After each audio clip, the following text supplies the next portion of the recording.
Тъй като чалгата ви е болна тема, няма да говоря за нея. Напротив. Ако не ме харесваш, но гледаш този клип, си да питам, какво правиш още тук? Тези, които не ми харесват клиповете, ще ви дам няколко минути да излезете. Времето ви започва сега.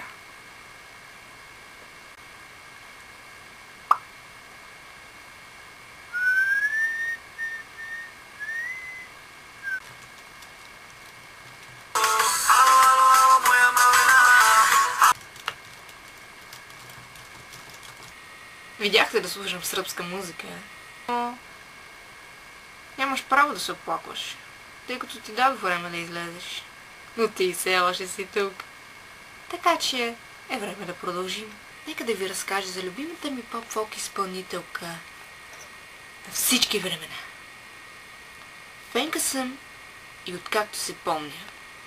С години събирам нейните албуми, касети и така нататък.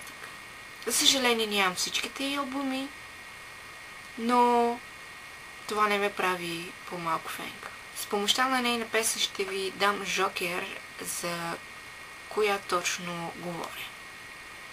Твоите погледи нямат цена, знаеш ли къде ми бъргаш? Искай се. Но шегата на страна.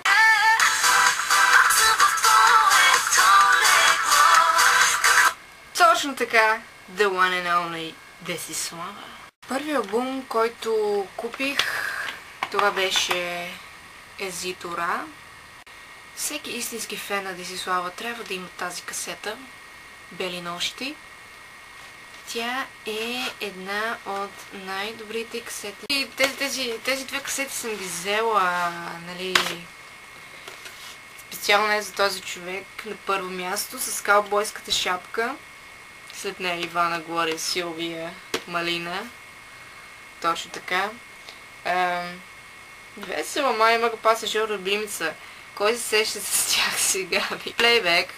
Но тогава никой не знаеше по-добре. Завинаги. Този албум не е от любимите ми, но няма лошо. Имаме компакт диск. Мистерия.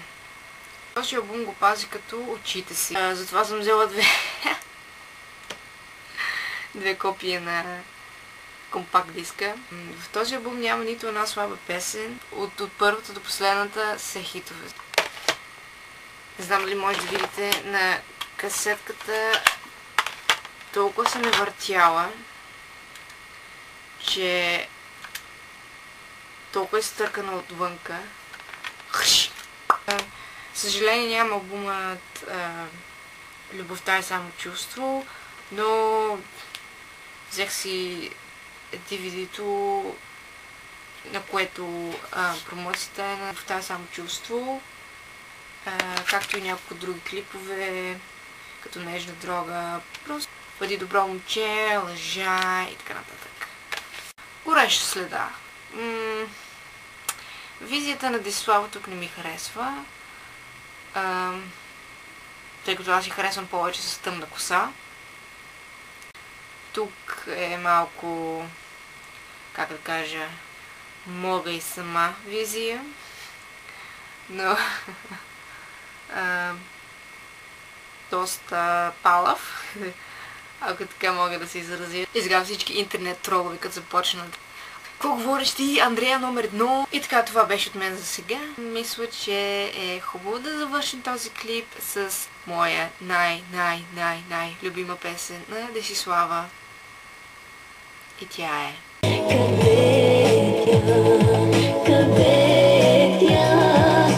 Точно така, Десислава номер 1! Искам пак до мен да застанеш и кръвта ми пак да запалиш. Две души в едно да се слеят, две сърца в едно да живеят. Искам пак